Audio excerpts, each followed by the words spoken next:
Hello, hello, hello.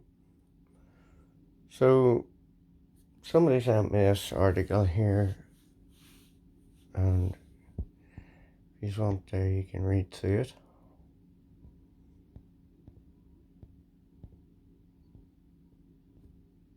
And these two people here, the leader of the Green Party, Eamon Ryan, and party leader interviews party leader Ivana Basic on their comments. Now, I've listened to this, and the RTE reporter is talking to him and Ryan. They're talking about IPAS centres and whatnot, and that they're going to move a motion in Friday and or whatever in the government that they do something more permanent. They talked about City West Hotel. Well, City West, as we all know, has a big golf course and whatnot, but I'll move on here because of something else I just want to, play and let you listen to. To the group because I found it very interesting. I was talking, it was RTE, and it was like a podcast, and he was talking, one of the RTE reporters was talking to, I don't know, Ryan, is it Eamon Ryan or something, the Green Party or whatever, right? About immigration and whatnot. Now, listening to the words very carefully, okay?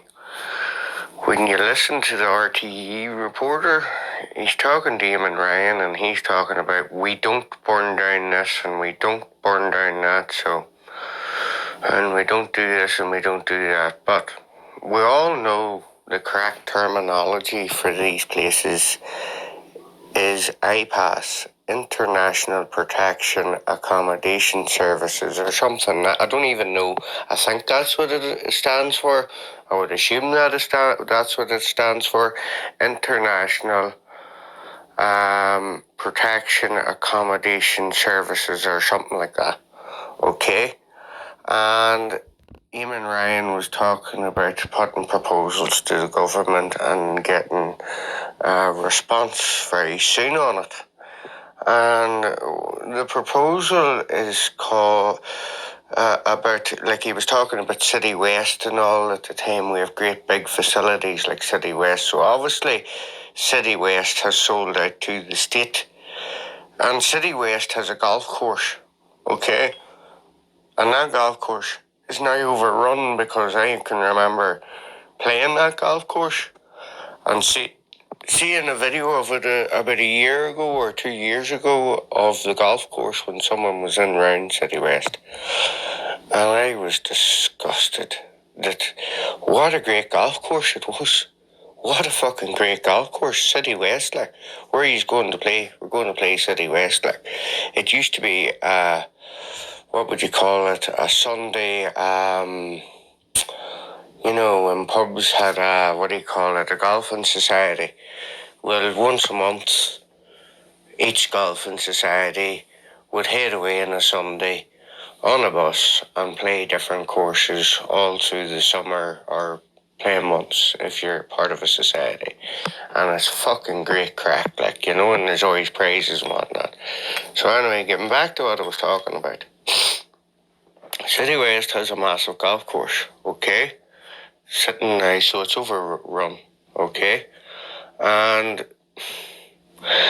the language that the RTE reporter used was, instead of international protection accommodation services or centres or whatever you want to call them, refugee centres, right, or whatever, he called them, and listen to what I'm about to say here, reintegration centres. I'm going to repeat that. Reintegration centres. Okay? The only thing I know about reintegration, it's in Article 3 of the Irish Constitution, and it means connecting up the north to the south, pending the reintegration of the national territory. Okay? So reintegration centres. Okay, so without even going and Googling what reintegration means, it means integrating. So they're reintegrating, so they're bringing them into IPAS centres, then move them on to integration centres for housing. Okay, so reintegration centres. So these people are going to be reintegrated all over the country in the houses. If I would say this private property bill goes ahead, which is part of the 39th Amendment.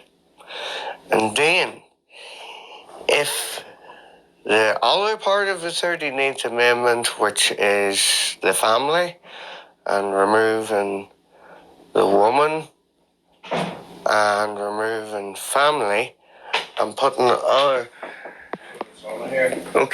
other durable relationships in place. So what it states in the Constitution is, therefore the state, right? So without the mother in the house, I'll try and get this out of my head. Without the mother in the house,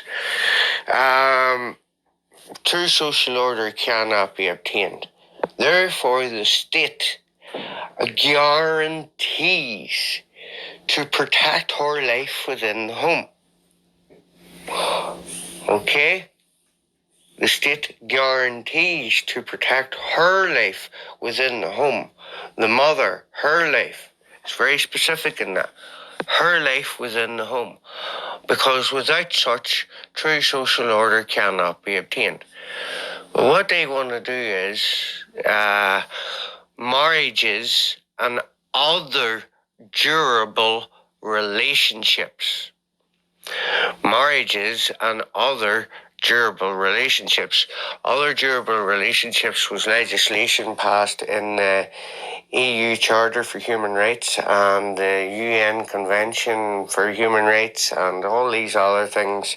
I've shared durable relationships, and if you look at the blue links on them there and then type them into Google, it'll bring you to those and you'll be able to read it up on those things. A durable relationship, right? So other durable relationships. So say Muhammad has one main wife and 6 other durable relationships with 6 other wives for each day of the week. And each one of those wives have a family. And 10, 12, whatever of a family. And then they start having children and all that. So the state therefore strives, they've changed guarantees, strives to protect those. Okay? Strives. Now, they've changed guarantees. Guarantee is a guarantee. So they're going to delimit guarantee to strives. So I strived to accomplish that, but unfortunately, I didn't do it. Unfortunately, I couldn't accomplish it. But better luck next time. We will strive to do better the next time. We will strive to accommodate everybody. We will strive, rather than a guarantee. The state guarantees to protect her life within the home, without which true social order cannot be obtained. You remove that, you're going to put in durable relationships, and they will only strive to protect those durable relationships. Well, we know that within these things that young brides at 11, 12, once they hit puberty, they're marrying men. You know what I mean? I don't know much about the religion, and I don't care to know much about it, and I'm not saying that all Muslim people are bad or anything like that. Quite the contrary, because probably a lot of them are good. But Shia Muslims and all that there of what you see, you know what I mean? And these North African people from Algeria, Somalia, Sudan, wherever, I don't know the geographics, right? But a lot of these people coming in here are fucking animals. Let's be fair, and it's nothing to do with the colour of their skin, okay? The places where they're living are fucking shitholes, and anything that they touch turns to a fucking shithole.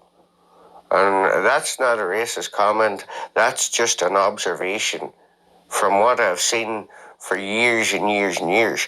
Now, the West man has the Western civilization, not the West man, the Western civilization, powers like NATO, United Nations, the British Empire, US Army, Israel, and places like that are solely behind the destruction and turning them places into shitholes. Why?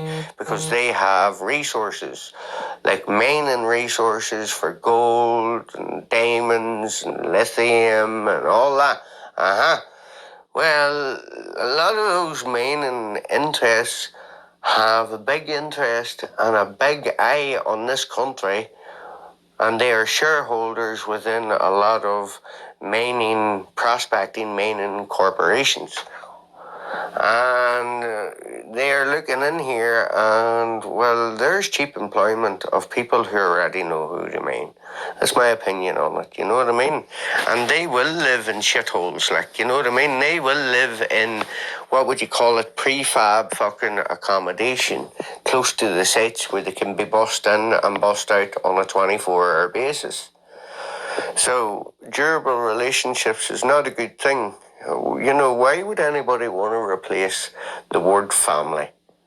You know, even anybody, you say, what are you doing for Christmas? Oh, I'm going home to spend time with the family. Or are you not, why are you not going home for Christmas? Do you not want to spend time with your family? Unfortunately, I can't do that this year. Or unfortunately, my family doesn't speak to me. Or unfortunately, you know, whatever the case may be. But people are very choosy on when they would use the terminology family and durable relationship. You know what I mean? Like, imagine turning around to somebody and saying, I'm in a durable relationship. That's like saying, I'm in an open relationship. I'm married, but we have a consensus between us that we're in an open relationship. And I have 5 mistresses, and each one of those mistresses have 5 children, and I have an obligation to those durable relationships. You know what I mean? So you start putting 1, 2, 3, and 4 together, and you know what I mean?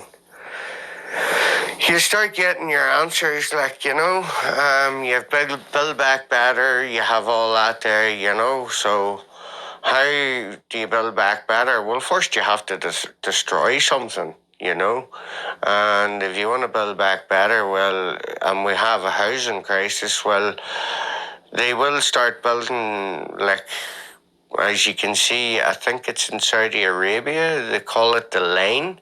I think that's what you call it, the line. And it's, 10 miles of a line of high rise and everything in it. It's a 15-minute city, basically. You know what I mean? And you'll need hands to do all those buildings, because I've been to Dubai. And once you go to Dubai, okay, yes, you see all the luxury and all that, and you know what I mean. But once you look closer, you'll see white wee minibuses driving about with sheets pulled up beside the windows. And I said to my friend Terry, what's them? And he goes, that's the slaves from India and Pakistan and all the third world countries that they ship in for to build all these 5-star hotels. He says to me, don't forget, he says, this place didn't exist 30 years ago. And when you do look at the scale of it, it is not only high-rise, state-of-the-art skyscrapers, and every one of them are 5-star hotels or business hubs, you know what I mean, to cater for the elite of the world, you know. And when I was going into the hotel, I stayed in the Mina Al Salam, which is in the Jumeirah Beach complex, which is beside the 7-star, whatever, the Prince of Dubai and all that. They're all stay in that complex. And you were seeing, limousines pulling up and sheiks getting out, Arab men getting out. And then a harem of wives coming behind them and children. Maybe 2 or 3 different limousines pulling up. And then the people, what do you call them, the concierge of the hotel, spending about an hour bringing up their luggage. And I says, how long are they staying for? They might stay for 3 months. You know what I mean? They've got a suite upstairs, And this is just your ordinary Arab man from the likes of Dubai or wherever, you know what I mean? They go on holidays. But look, when you get to the lower end of the Arab men and whatnot, you know what I mean? And the Muslim men and things like that there, it's a mix of cultures. Okay? It's a mix of cultures. And it's a mix of DNA, so to speak. And it's all part of the agenda, Nothing wrong with fucking relationships and all that there. I'm not saying anything like that there, you know what I mean? Each to their own. But this has been done en masse, you know what I mean? And a mixture of racial culture without the consensus of the people and a government telling you it is the consensus of most people in this country. We're a welcoming country. Yes, we are a very welcoming country. That's well known throughout the world. And we were always seen as one of the safest, happiest places in the world to go to. You know what I mean? I shared a post there a while back of it was a news post, I think it was 2002. Dublin was one of the most safest cities in the world. And now Dublin is put up there as one of the most unsafest cities in the world. You know what I mean? And you have justice ministers and Garda commissioners and these phony politicians trying to convince the people that it's still a safe place to go. Well, if it was still a safe place to go, why did you invest 10 million on Garda infrastructure on recruitment and things like that? If it's still safe. If it's safe, you would have still needed the same amount of guards that you needed. But no, you're upping the guards and you intend to keep upping them, and they're being militarised, buying water cannons, taser guns and all that. Well, Garda Síochána are keepers of the peace. Protect life, protect property and preserve the peace. That's their job. Their job is not to protect corporate interests. And they have got it all wrong, But just look up that there, what was it? Reintegration centres, okay? And we need to highlight that, people. What do you mean reintegration centres? I thought these people were seeking international protection, and you keep them in them IPAS centres and give them a certain amount, and then they can whatever, and the state feeds them and all that. No, so, right, you're in the IPAS centre, that IPAS centre's filled up, so we'll move that next family, or the next in line, into the reintegration centre. And then from the reintegration centre, it will be into like a hostel or a 1-bed flat or a 2-bed flat or a 3-bed house or whatever the case may be, above the needs of the Irish people for the common good. As Micheál Martin says, where is your humanity? I have great humanity, Micheál Martin. Great humanity. But it doesn't involve destruction of my island, either north, west, south, east, whatever. It does not involve our children missing out on getting proper educations while the school's resources is drained via getting in translators and things to translate so many different languages. Or also our Christian heritage, out of schools, both north and south, of Christianity, not just Catholicism, but Protestantism, you know what I mean, is being eroded. Why? To accommodate our visitors, our new reintegrated people into society. And it's just, it's all about words, but I'll share that in. You're over, you've arrived, I see you've arrived here at the refugee centre here. Yes, sir. For Ukraine, yeah? Yes, sir, Ukraine. Are you Ukrainians? Yes, sir. Okay. And you flew in from? From Ukraine. From Ukraine, yes, okay. From Donetsk. Okay. Donetsk, city Donetsk. Yeah? Yes. If you don't mind me saying so, you don't look like you're from Ukraine? No, we just national of Ukraine. You're just nationals of Ukraine passport. Okay, Yeah, so you're Ukrainian citizen. Yeah. Okay. Ukrainian citizen by origin. We are from Jammu Kashmir. From Kashmir. Yes. Yes. Okay, Indian. Okay. No, Yeah. So I'm just an Irish journalist here, citizen journalist. So I'm just asking. We're concerned here in Ireland that they're taking in 200,000 people. Okay. Yeah. And we were being told that it's women and children are being taken in. So are you're claiming refugee status here now? Yes, sir. Okay. So we just heard reports that there are people coming from Middle East, Africa, or whatever, who aren't Ukrainians, who are coming in through this refugee centre, and we were told as Irish citizens that it's women and children. So how do you feel about that? Yeah, and you're a Ukrainian citizen, and were you not asked to stay and fight for Ukraine? No, just we are 60 years now. You're 60 years old? Yeah, we are old. Oh, you're 60, are you? Yeah, and you're 60 as well? Yeah. And this That's man, right. how are you? Nice to meet you. Yeah, so... And this man here is 60 as well. Are you from the Kashmir as well? No, he's from... He's from UK. You're from Ukraine, yeah? Okay, thank you. And what's your name, sorry? Zion, okay. Okay, look, these gentlemen now, guys, are talking over here. They're Ukrainian citizens. They're here going through the refugee process. There's plenty of women and children. So up next, I'll play a few wee videos of this actual incident here, which took place the other day. It went viral. I'm sure a lot of people will see it. But you now have state Garda protecting corporate interests at any cost for non-governmental organisations and vested interests on this reintegration, I would call it plantation. So just bear with me.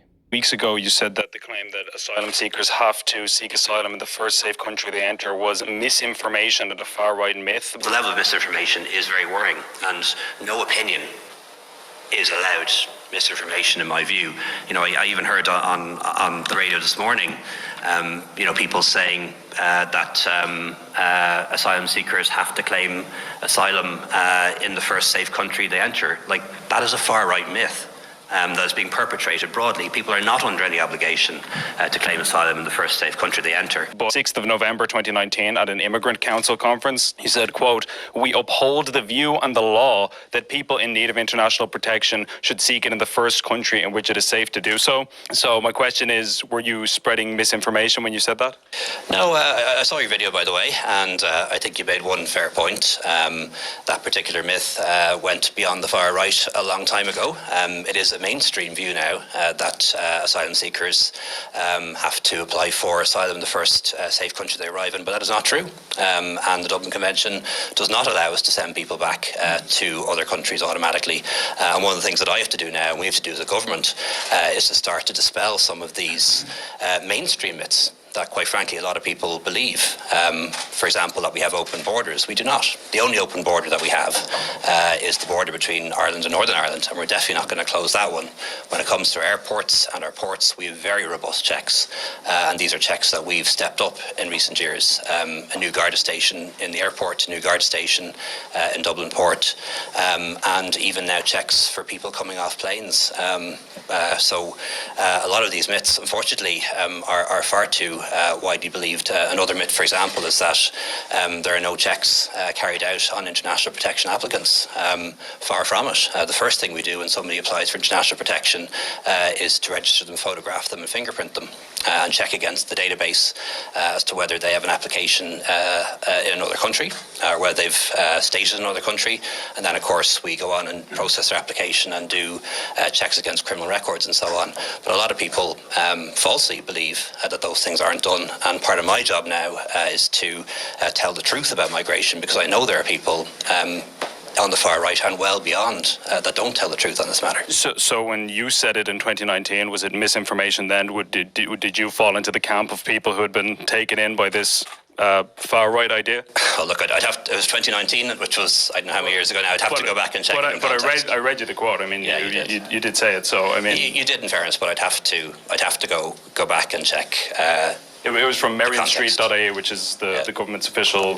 I never comment on what anyone says unless I see what it was in full and in context. But I do hope that the grip now will do the right thing by your subscribers and your viewers and confirm that it is not the case that people who claim asylum have to do so in the first safe country, nor is it a case that they can be sent back automatically. The Dublin regulation is way more complicated than that, and I hope you'll put that on your website. Mr. McEntee, would you feel safe walking around Dublin City Centre on your own at night? I would, and I've been in the city centre myself, be it from a work capacity, but also in a private capacity. I do think our city is safe. Mr. McEntee, would you feel safe walking around Dublin City Centre on your own at night? I would, and I've been in the city centre myself, be it from a work capacity, but also in a private capacity.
Billy, step up in the path. Open the path.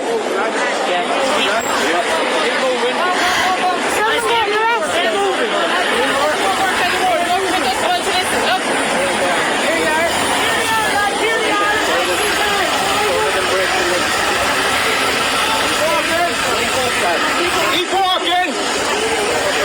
Hold my hand. Hold my hand. Guys, someone going home. Stand there, Billy. Stand there. Oh, shit.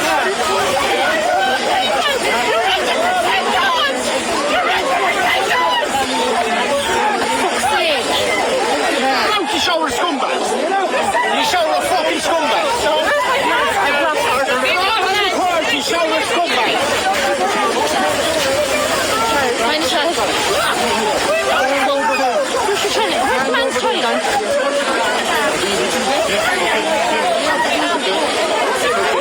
Hold my hand, Billy.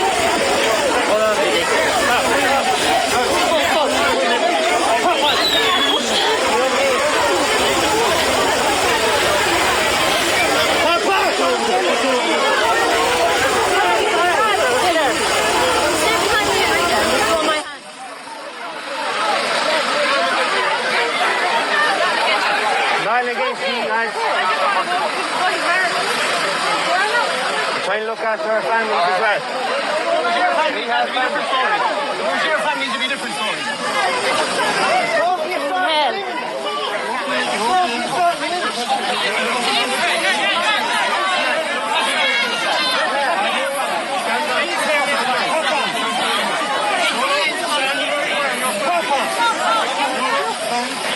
I won't step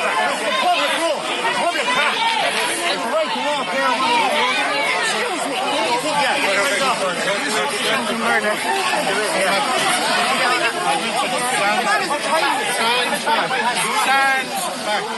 me, I say. Don't push me, I'm standing.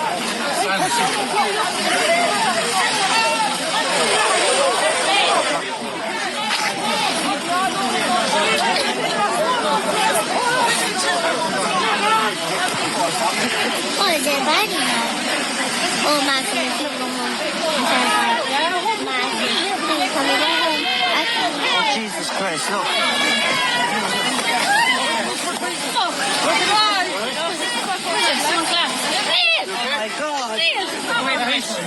My God. Really? Okay. Hang on. Bring it. Oh,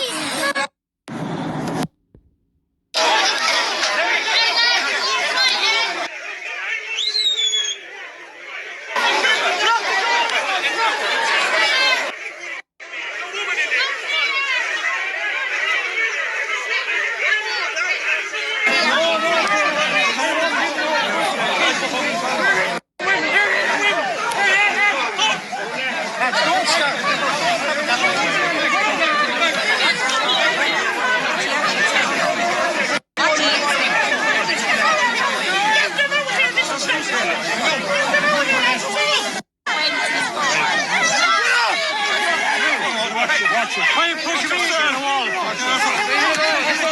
Hey, stop it about! Fucking prick.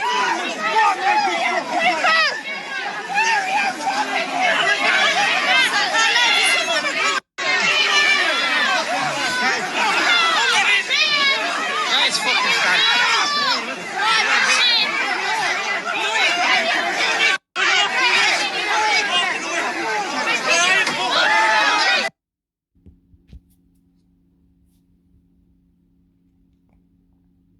So that was in 2011, you know.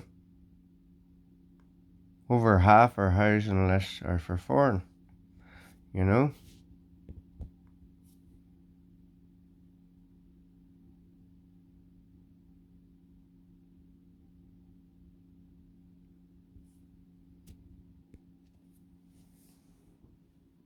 So there's that word reintegration.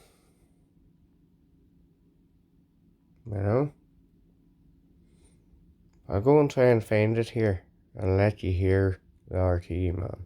Government again this weekend. We've seen those protests at plans by the government to house asylum seekers, international protection applicants at a hotel in Rossgrey.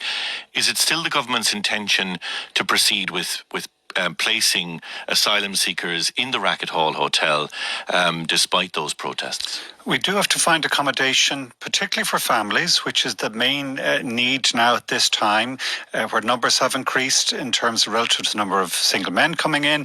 But also we have an ongoing challenge. 5 years ago, we had something like 4,500 people that the state had to accommodate.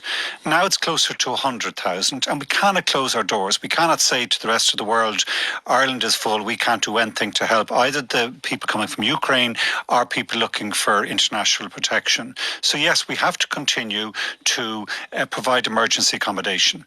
But we do need to switch. And what was said there in the closing comments is true. We will look to go to government in coming weeks and look to switch towards away from relying on these large number maybe of small and emergency facilities from the private sector towards using certain number of centres. That's going to be better for everyone in the sense that it won't be on such a needs-must basis at the last minute. And that will hopefully help manage what we do need to do, a really challenging situation, without doubt, for communities right across the country and in the wider world. We can and will do that. Okay, so how many centres are you talking about? These are reception centres. There was a proposal for 6 centres to be built. I think the Minister for Justice spoke about 3 centres. So how many is it going to be? Some such number, and it is similar to what we've already provided, the likes of City West in Dublin. It provides a large-scale facility that is, in a sense, improves the environment to make sure that we can do it on a more permanent, long-term basis, where it's state facilities rather than us relying on the private sector, rather than any hotels or other facilities switching away. So that's one element in managing this. We have to look at resources where there are communities that have taken a large particular number. Obviously, we have to support those communities. We have a huge amount of work to do in the justice area, in managing migration, and government will be committed. And also, one last thing I'd say we need to do, we also need to work on the communication of this. I was out canvassing yesterday, and it was just interesting listening in the doors. Often still a misunderstanding of what the reality is on the ground, or what the situation is, and explaining in simple terms, Taoiseach's doing it today in one of the papers, what exactly is our obligations under international human rights law, and how are we going to manage that. I think it's that basic understanding we need to share as well. Just on the reception centres, and you haven't told us how many are going to be constructed. Have the locations been selected? Minister Gorman will come to government. Obviously, are looking at this and have been considering this. There are a number of different areas, but it will take time. It's not an immediate response or solution. Have the locations been selected yet? Some have, but others haven't, and it's something that we do need to develop the final details to be able to go to government and to basically manage on an ongoing basis what has been a really challenging situation, but the one that we can do. When will they be built? In cases, it could be either like the likes of City West, where something is already built, where the state might look to purchase, or else in the more medium long term, that obviously would be a much longer solution. And why do you think things would be any different? I mean, we've seen a huge number of protests now across the country at individual locations where international protection applicants are going to be housed. Do you expect that the same will happen when you announce the locations for the new integration centres? I'm sure it is, but we also have seen instances where we have. There you go, folks. Integration centres. Have been able to bring people, put people into emergency centres and accommodation and communities to work with this. This is not easy. Yes, it requires a very extensive communications plan. I believe nationally, not just in local sites, site-specific, because we do need to, I think, agree first and foremost some key issues. In a challenge which we have, which is largely arising from the fact that we are short of accommodation. Firstly, we don't blockade and we don't burn. Burning down our accommodation is doing nothing to solve the problem. It's illegal, it's criminal, but also we need a fundamental understanding that in managing this, we can't completely shut the doors and say Ireland is full. We do recognise that we have to help communities where people are coming in, and we have to create a system which is not based on emergency response. We've had to do that in the last 2 years because it's been unprecedented, having to find 100,000 accommodation units at no notice in very challenging circumstances. We've done that, but we will change towards a more long-term stable solution. You're changing. When is the Minister going to bring his proposals to government? I expect that within a number of weeks. Within a number of weeks, before the end of next month? I would, the exact timeline, but in that sort of time frame is what I would expect, yes. Okay. And as part of a wider management of government of this, including, as I said, a wider understanding of how we explain and how we communicate. And on that, communications, you heard criticisms from opposition TDs speaking there in Roscrea yesterday at that demonstration, and a call, Sharon said, from people in the town for somebody from government, for the minister or somebody else from government to meet with the people of Roscrea. Will that happen? We do have a communication system and put up in place where there is a formal policy. It can't be one where it's setting out, there's a veto. It's not that you can't, it's not negotiation, it is consultation. And we are doing that, and we will do it. Will the minister meet with the people of Roscrea? I don't expect, that's not where the minister doesn't replace the formal official system we have in place. If that was the case, he'd literally be spending his entire time going up and down the country. But we do have a team of people dedicated to consultation, to providing information, and we will continue to strengthen and develop that. Why did the government U-turn on plans to house male asylum seekers in Ballinrobe and in Carlow after protests took place there? I don't believe it was U-turn. I'm certain it wasn't. It was a reality that we have a significant difficulty at the moment in housing families who are looking for accommodation. There's been a significant... But we know, Minister, that single males were going to be accommodated at those locations. That is a fact. And that changed. And it looks to anybody from the outside that the government bowed to pressure from communities who protested. It may look like that, but that's not the case. This wasn't a government decision. It was an official decision in terms of what is the need we have at this time. And the reality is that the need changes on a week-by-week basis because we have different characteristic of people who are coming in. And the key challenge we have at this moment in time is the ability to house families. We are not able to house a lot of the single male people seeking international protection. We have some 600 people where we haven't been able to provide it. We have to make sure, in my mind, that we do have, firstly, the ability, if someone's in real distress for health or other reasons, regardless of their gender, but also we do have to provide accommodation for families. And that's why, where we did have accommodation available, our system said we need that for those families, and that's why they went in there. Was it a mistake to change the approach? Because hasn't the government effectively incentivized now other communities to protest when they see that protesting appears to work, that it causes, at least in their eyes, the government to change its approach to providing housing for single males? I suppose my response is we haven't changed the approach. There is a change in the sense of the last number of months that we don't have the available accommodation that we'd want to be able to house everyone. That is true, but there wasn't a change in approach in regard to either the case in Ballinrobe or Carlow. That was something that actually we'd an immediate need to house families, and that's why they went in there. All right, you've spoken about misinformation online being a problem, both in terms of the immigration issue, but also in general as being, I think you described it as potentially a threat to democracy with elections happening this year. Do you want there to be restrictions on what people can see online? I think we need a whole range of regulation. This has not happened overnight. I was involved in there was an international parliamentary committee held hearings in the Oireachtas about 6 years ago, and we could see the problem coming at us then. The disinformation is not just in relation to migration.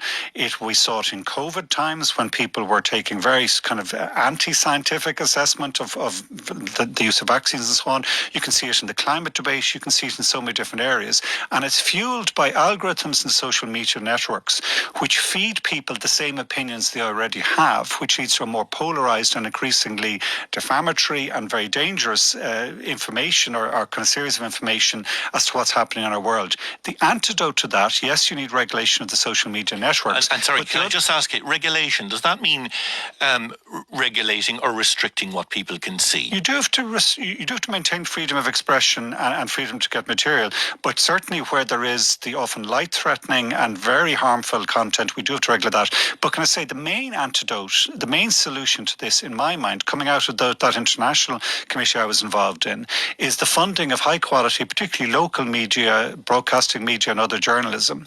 Because if we're in a world where increasingly people don't know what the real truth or facts is, you do have to finance and support an alternative trusted source of information that can actually keep a certain sane debate in a country rather than it all going down a black hole of disinformation on the internet. How should public service media be funded? There are two or three options. The various options were to look towards either a household charge, which would get over some of the disadvantages of the current licence fee system, where it's very hard to define whether what is a television set, is the phone in front of me, not the equivalent, and move towards a household charge. Or the alternative would be to fund it through exchequer funding, and you have to be careful on that, that you wouldn't see it as part of either political interference or else running into real budget difficulties in future years when you've always got conflicting imperatives between funding social welfare, education. And we've seen divisions emerge, or at least alternative points of view emerge in government over whether the TV licence should be scrapped or not. Your colleague Catherine Martin, I think, favours direct funding for RTE. The Finance Minister, Michael McGrath, and others have spoken out against scrapping the licence fee. So I think we've heard enough of it on, you know what I mean, but you get the picture. The Irish government is proposing a law known as the Hate Speech Bill that threatens free speech. This law could have dire consequences for our democracy. Next month, and then... This law will have uncertain effects on artistic and musical expression. Please support us. It could stifle the activity of public campaigning on political and civil issues and also curtail speech relating to topics about religion, ethnicity, sex and gender. You could even be jailed for possessing documents, cartoons or memes on your devices, even if you never read them or intended on sharing them. Mere possession could make you a criminal under this law. Help stop this law. Visit www.freespeechireland.ie. Speech Bill. Pop on to go through one of the sections of the Criminal Justice Incitement to Hate or Hatred and Hate Offences Bill 2022. I'm going to cover now today Section 15 of that bill. And this basically allows the Gardaí to get a search warrant from the courts if they think that you have any material on any of your devices, any saved tweets, any videos, any memes, anything that could be possibly considered to incite violence and hatred against someone. Even if you've never intended to use that, even if no one else has seen it, once you have it, they can raid your house, take all your devices, phones, laptops, hard drives. They can take non-electronic devices too, your documents, personal diaries, books, but not just from you, but from every single member of your family as well. All devices in the house. If you're sharing in a flat, every single person within the flat or within the apartment will be their device will be seized. Not only that, they can then sit you down at your computer and force you to log in and force you to unlock your phone and to give up your passwords. And if you don't do that, they can throw you in jail for a year or fine you up to €5,000. And this is what the government is going to be voting through the Shannon in a few weeks' time. Unbelievable. So I would urge you to contact your senators of Fianna Fáil, Fine Gael and the Green Party, but also contact those in Sinn Féin because they all voted for this through the Dáil. So it is your senators you need to contact to try and see if we can change and amend this legislation because it has a really chilling effect on free speech in this country. Thank you. Step outside the exclusion zone. I'm protesting and engaging in any of the activities. But you've said you're engaging in prayer, which is the offence. It's silent prayer. No, but you are still engaging in prayer. It is an offence. I disagree. Okay then. So you would rather that you be arrested and taken away than stand outside the exclusion zone? Is that what you're saying? Are those the only two alternatives? Yes. I don't think I'm doing anything to intimidate or harass anyone. I'm not protesting.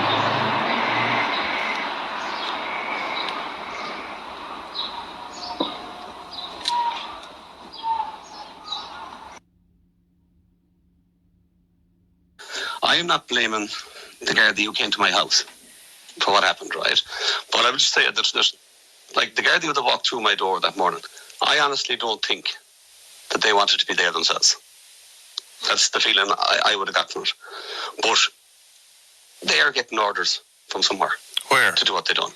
Where? It has to be coming from the top, Keith. And like it's very obvious. Like in my opinion, from the top of the government or from the top of An Garda Síochána? I would say it could be coming from both sides because, as you know yourself, the government are under serious pressure at the moment because of how badly they've been handling the whole immigration issues in Ireland, and it is and people are starting to cop onto them, and like the pressure is coming back on them big time. So they're desperate at the moment to try and, let's say, put the frighteners into people to stop them from standing up against them. And if that means that they can come and do a raid on local councillor's house and a few other houses in an area, then I'd say, look, they have no problem doing it. That's the tactics they seem to be using here. People in Ireland are fed up with this government, right? The government now are under serious pressure because of it. They're under serious pressure. They don't know how to react to it. And I think, and I will say that the reason they're not able to react to it is because, as I said before, and I've said it publicly before, this government have become so disconnected from the people that they don't even know how to fix themselves anymore. But I am delighted. I am delighted. I never thought I'd hear myself saying it, but I am actually delighted to see the amount of people around this country who are standing up and coming out, getting involved in peaceful protests to put a stop to further IPAS centres being opened in their own local communities. And to hear Leo Varadkar talking the other day yesterday on the radio, to hear the man on the radio actually saying that the people in those communities have no right to decide who gets to live next door to them. Okay. He's right in saying it in an individual case. But when it's IPAS centres like this, of course the people have every right to decide whether they're going to let those people move into their area or not. Okay. And Leo should be ashamed of himself to be making comments like that. You refer to finally this government. You're a Fianna Fáil councillor. You have a Fianna Fáil leader. You're part of that government. Right, Keith. I've been asked this before. Now, I will tell you straight out, from day one, I have never recognised, I've opposed completely all the way Micheál Martin's attempt to join up with Fine Gael at the time to form a government. I have never accepted Micheál Martin as my leader. Never. And I never would. As far as I'm concerned, he has destroyed the party. That's my view. Boris Johnson he's limping out the door, but he's never been any friend to the people here in the north of Ireland. And regardless of who's at the helm in 10 Downing Street, my interest is the people here. My interest is protection of the Good Friday Agreement. My interest is having an executive up and running so we can start to actually do the business for people, actually start to put money in people's pockets, because people are struggling with the cost of living crisis. We have a health service on its knees and we need to be in government. The people voted for us in this election to actually get down to business. That's where I'm committed to being, and I encourage others to join with all the other parties that actually want to be around the executive table. So I have spoken with the new Secretary of State, and I think even his appointment shows the interest that the British government have in the people here. He's the 7th Secretary of State in the last decade. They come, they go, they are not even-handed in their approach. So when I spoke with the new Secretary of State, for however long he's in post, I made it clear to him that I expect him to try to make Stormont work, to stop placating the DUP, that the people here voted to make politics work, and that their job as a co-guarantor of the agreement is actually to be even-handed and try to bring that about. Well, I mean, he said in warm words in terms of, protection of the Good Friday Agreement, but that has not been the experience of previous Secretary of States or previous Prime Ministers. So the proof of the pudding will be in the eating. For however long he's here, I expect him to fulfil his responsibilities and actually work with the rest of the parties that actually want to make politics work. Well, the protocol's here to stay, so they need to stop the High Wire Act and play into the gallery. And we're caught up in this mess of what's happening within the Tory party, and that's not good enough for the people here who we represent. So the protocol's here to stay. It's a necessary mitigation to the hardest Brexit which the DUP and the Tories delivered. So they now need to find ways to make it work. What we want is political certainty, political stability. That's certainly what the business community want, and that's what the public voted for in the recent election. Look, there's absolute pure bedlam and chaos in Westminster, and we're caught up in the middle of that. We're collateral damage to their mess. I don't think that's good enough. I don't think that's sustainable. My only interest in what happens over there is that whoever's in post, they must fulfil their commitments under the Good Friday Agreement, that they must act as a co-guarantor of the peace agreement, and that they need to stop placating the DUP. The protocol is here to stay. If there are ways to find its smooth implementation, I'm up for that, but that will only be done by negotiated solutions. But this British government has no reputation, no good standing. They're not a good faith partner. They have breached international law at every turn. They're working against the interests of victims and survivors here. But what I'm elected for by the people here, and I have a mandate here, unlike the Tories, I'm elected here to support and to drive good policies for everybody who lives in this society. I'm here to make politics work, to put money into people's pockets, to fix our health service, and to make our society a more inclusive society, which is why I am here today. Senators, I believe, was saying that essentially all laws are about restricting freedom, and that's what we're doing here. So why are you worried? Well, first of all, I would say that not all laws are about restricting freedoms. Some laws are about protecting freedoms, and particularly fundamental human rights protected in the text of the Irish Constitution are about protecting the rights and the freedoms of citizens from governmental overreach. And so I'm concerned about this bill because it makes use of the criminal law to restrict the freedom of speech protected under the Irish Constitution, and it does so in a manner in which the offences are not clearly, or I would say adequately defined. So the offence of inciting hatred is not defined adequately within the bill. Section 2 purports to define hatred, but it simply states that hatred means hatred. So you can incite hatred against individuals on the grounds of protected characteristics, but what exactly does that mean? And there's broad powers given to the government under this bill, under other sections as well.